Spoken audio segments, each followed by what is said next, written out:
ఇప్పుడు యువతకు హామీ ఇస్తున్నా ఎన్డీఏ 20 లక్షల ఉద్యోగాలు ఇప్పించే బాధ్యత మాది. సంవత్సరానికి 4 లక్షల ఉద్యోగాలు, 5 ఏళ్లలో 20 లక్షల ఉద్యోగాలు. మెగా డిఎస్సి పెడతా. తొలి సంతకం మెగా డిఎస్సి పైనే ఉంటుంది. నేను నిస్వార్థంగా యువత కోసం ఆలోచించా.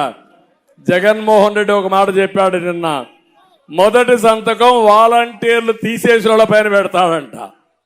అంటే ఉద్దేశం ఏంటి? ఇప్పుడు వాళ్ళందరినీ రాజకీయంగా ఉపయోగించుకుని రాజీనామాలు చేయమని, ముఖ్యమంత్రి అయితే మళ్ళా ఉద్యోగాలు ఇస్తారని ఎరేసే వ్యక్తి అతను. నేను ఆ మాట చెప్పలేదు. నేను ఒకటే చెప్పాను, మా తమ్ముళ్ల జీవితాల్లో వెలుగు చూపించడానికి డిఎస్సి పైన సంతకం పెడతా. యువత మేలుకో, ముందుకు రా.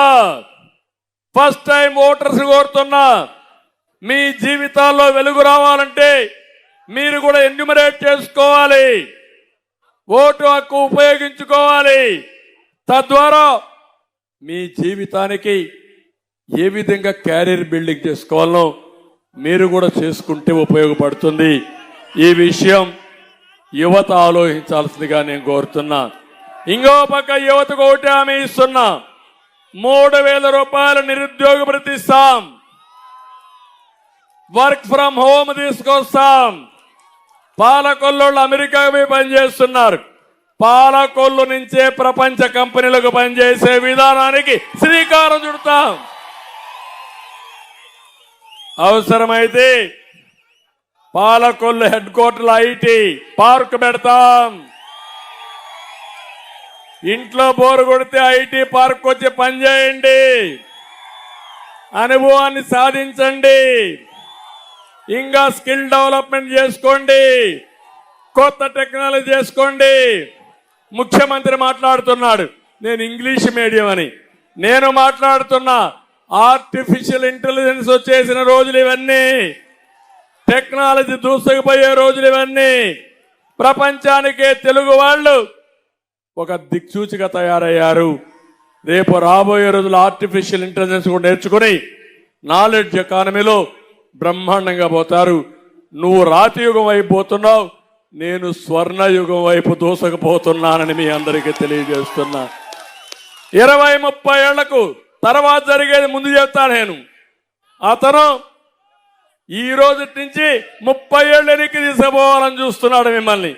అదే చేశాడు. 5 ఏళ్ల పాలన, 30 సంవత్సరాలు రివర్స్ గేర్లో వెళ్ళిపోయాం. అవునా కాదా? ఒకసారి ఆత్మవిమర్శ చేసుకోండి.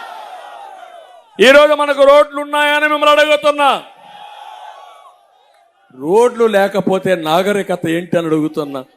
కనీసం గుంతలబడిన రోడ్లు బాగు చేయలేని అసమర్థ వ్యక్తి వ్యవస్థల గురించి మాట్లాడతావా? నీతుల గురించి మాట్లాడతావా? అందుకే మళ్ళీ మనం వస్తానే రోడ్లన్నీ బ్రహ్మాండంగా ఉంటాయి తమ్ముళ్ళు. జరుగుతుంది. నాయకుడికి ఒక ఆలోచన ఉండాలి, నాయకులకు ఒక తృప్తి ఉండాలి. 25 ఏళ్లకు మనకు మన దేశంలో రోడ్లు బాగాలేకపోతే ఆనాటి ప్రధానమంత్రి వాజ్పేయి గారికి చెప్పి నేషనల్ హైవేస్ అన్ని ఇప్పుడుండేటి BOT చేద్దామని కోరితే ఆయన ఒప్పుకున్నాడు. ఫస్ట్ రోడ్డు కూడా వేసింది. చెన్నై నుంచి నెల్లూరు వరకు వేసాం. అది ప్రూఫ్ ఆఫ్ కాన్సెప్ట్. అక్కడి నుంచి దేశమంతా అలాంటి రోడ్లు వచ్చాయి. ఈ దేశంలో అభివృద్ధి చేయడానికి నిధుల కొరత కాదు, ఆలోచన కొరత.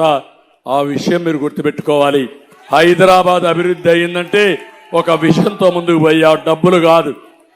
అందుకే అమరావతి ₹1 పెట్టుబడి పెట్టకుండా లక్షల కోట్ల రూపాయల ఆస్తిని క్రియేట్ చేశాం, సృష్టించాం. దాన్ని విధ్వంసం చేశాడు. పోలవరం 72% పనులు పూర్తి చేశాం, దాన్ని గోదావరిలో కలిపేసే పరిస్థితికి వచ్చాడు. అది విధ్వంసం, మనది అభివృద్ధి, మనది విజన్, అతనిది పాయిజన్. ఏది చూసినా స్వార్థం, నిస్వార్థంగా ఆలోచన లేదు. ఇలాంటి స్వార్థపరుల పట్ల రామానాయుడు లాంటి నిస్వార్థపరుడు ఏ విధంగా సర్వైవ్ అవుతాడో కూడా ఓసారి బాధేస్తుంది.